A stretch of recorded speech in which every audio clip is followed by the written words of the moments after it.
Hello everybody, in this video I'm going to show you how to fix this error, and what you have to look at when you see such errors is you have to find what exactly it is looking for, and it's looking for API 34 in my case.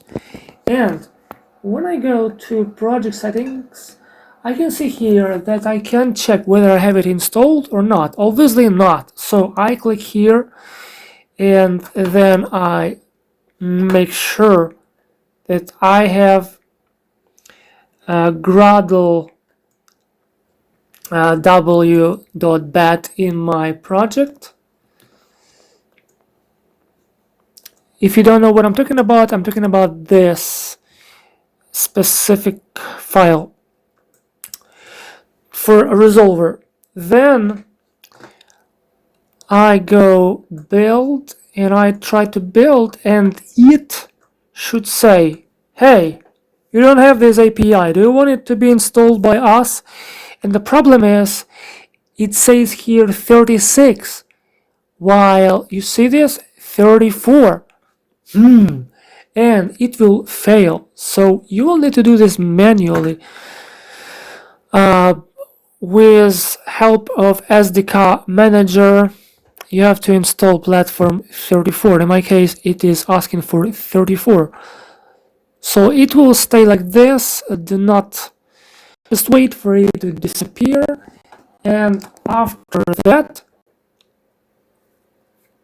you will need to restart Unity because this requires Unity to be restarted.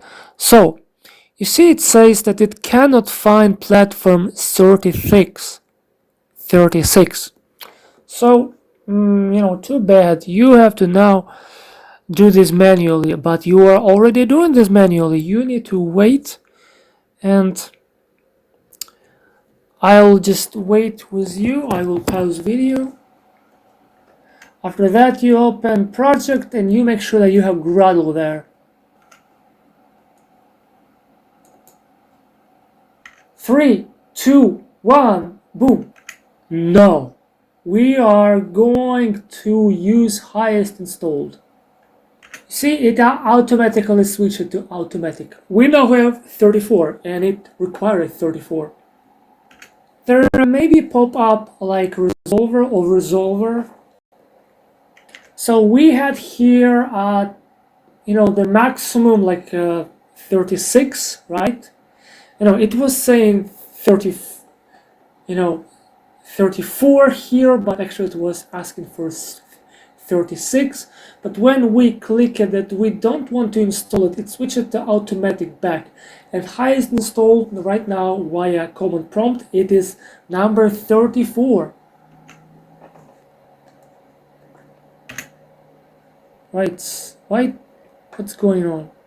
Boom, you have it. Thanks for watching, have a good time, and bye and have a good time. See you later in the next video about something very interesting, or maybe not very interesting. Bye. Why not pause video?